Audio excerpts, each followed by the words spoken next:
In the philosophy of mind, substance dualism is the view that there are two kinds of substance: physical or material substance and the non-physical or immaterial substance of souls, minds or consciousness. It contrasts with monist theories and their requirement of only one fundamental substance. Although other theories use the term dualism, they won't be the focus here, so for convenience, substance dualism will be referred to as dualism.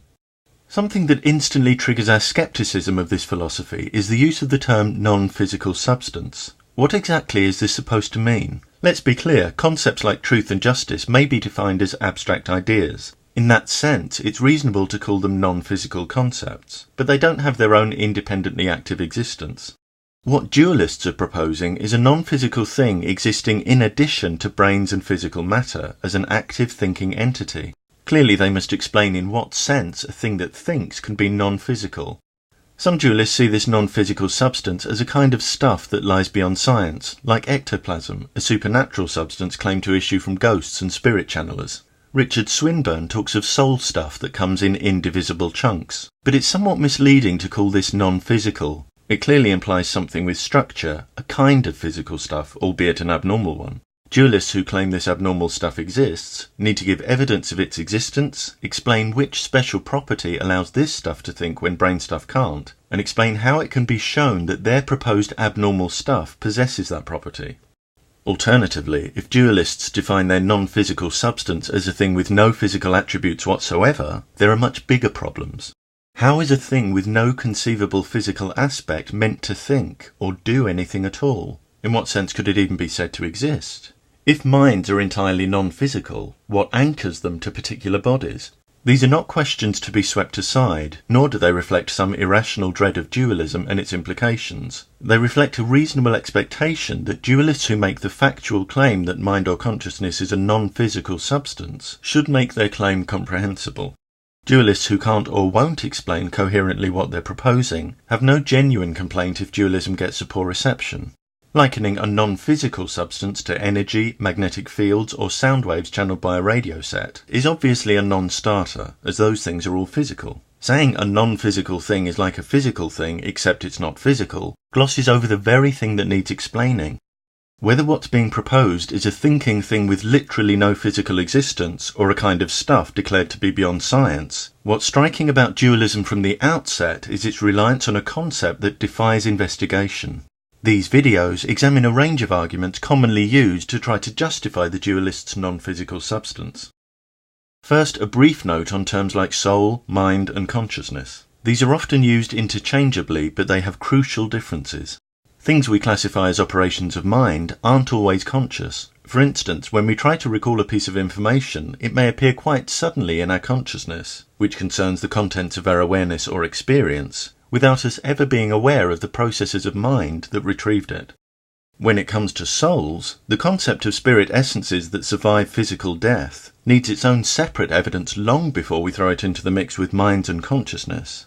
These terms are not interchangeable, so when using them, it should be remembered that statements about one don't automatically apply to another. Why do some claim there are two kinds of substance? Dualists from René Descartes to John Eccles have claimed that some human abilities can't be embodied in physical systems, but we don't know nearly enough to justify such claims. If asked which abilities are needed to play chess, we might once have said an ability to think. But in developing machines that can now beat us at chess, we found that the processes behind playing chess are not endlessly mysterious, but definable in fairly straightforward terms. The very task of building machines that simulate human abilities is forcing us to identify and correct our misconceptions of the processes involved. It requires both an understanding of the principles governing the abilities we want to simulate, and knowledge of how to apply that understanding to technology. Descartes said no machine could arrange its speech so as to reply appropriately to whatever is said in its presence. Human ability in language currently surpasses that of machines in many respects, but that may be due to the way we've previously tried to build such abilities into machines, by inputting words and syntactic rules. John McNamara has pointed out that what drives human language acquisition is a child's need to understand and express itself. Human language is more about using words to express ideas. Andrew Locke notes that humans translate language not merely by replacing the words and grammar of language A with those of language B, but by translating the ideas expressed in language A into language B. Observations like this are often misinterpreted. They're not intended to show an unbridgeable gap between humans and machines. As Max Velmond points out, the aim is in fact to define the gap more accurately in order to cross it. And artificial intelligence research is exploring the development of machines that learn language through interaction with the world, rather than having words and rules loaded in. Increasingly sophisticated computers and state-of-the-art machines can now do things our ancestors might well have thought impossible. The humanoid robot Asimo can identify faces, speech and gestures, use sign language, navigate its environment, including stairs, detect and avoid objects. It can even hop, jump and run. If we haven't yet simulated specific human abilities in machines, this is not evidence such machines can't be built in principle. It may be evidence of nothing more than the current limits of our understanding and technology. As Steven Pinker notes, the ultimate attainments of artificial intelligence are unknown and will depend on countless practical vicissitudes that will be discovered only as one goes along. The claim that some human abilities can't be embodied in purely physical systems is not only already being eroded by advances in technology, it's also absurdly premature when we have such incomplete knowledge of what physical systems are capable of. Alvin Plantinga says a physical object just isn't the sort of thing that can think, that interaction between physical parts can't produce thought. But he admits his argument depends on intuition, and that maybe not everyone sees things the same way. To those who don't share his intuition, he advises they just think about it some more, and he refers them to a claim by Gottfried Leibniz that if we take a machine that can think and we examine its parts, we find nothing to explain how it does so. According to Plantinga, what Leibniz is saying here is that thinking cannot arise by physical interaction. But we have just been told that the machine itself can think, not that there's some other substance doing the thinking. A machine that can think, even if we can't explain how it does so, can't be used to support Plantinga's claim that machines cannot think. That's just self-contradictory. Intuition and thought experiments about machines that think do not substantiate Plantinga's claim that physical thinking things are impossible. Swinburne tries to support his case for dualism by asking us to imagine the following scenario. You remove his brain and divide it in two, putting each half into an otherwise empty skull. If that's not enough to produce two conscious persons, you add bits to each brain from Swinburne's identical clone.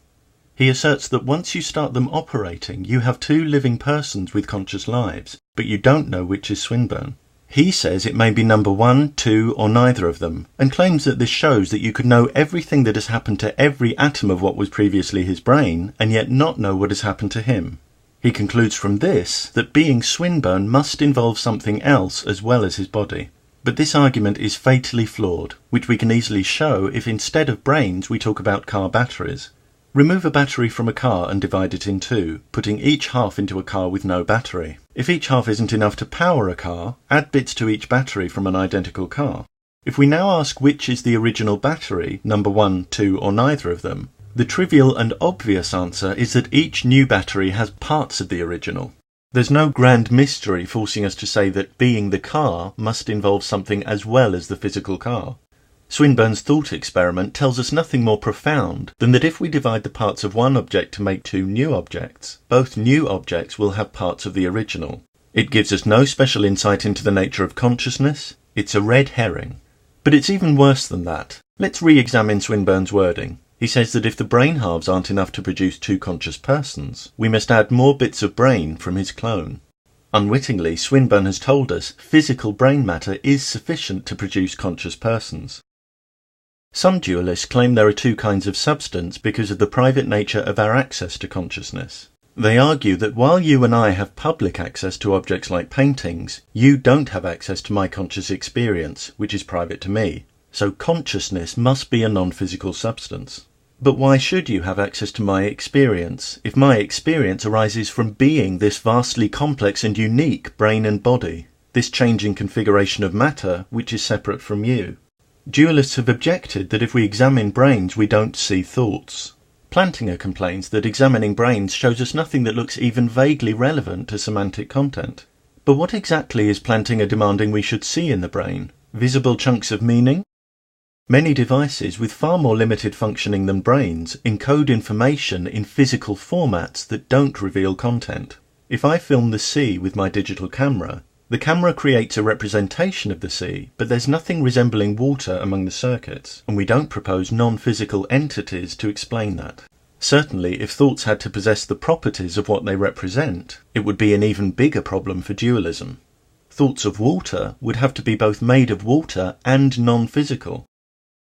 Thoughts may not have weight, colour or texture like physical objects, but they're not of processes like migration or metamorphosis. So if thoughts and consciousness were representational processes, we wouldn't expect to describe them in the same way we describe objects. It doesn't follow that things we don't describe like physical objects must be non-physical objects. No arguments mentioned so far give us any valid reason to embrace substance dualism.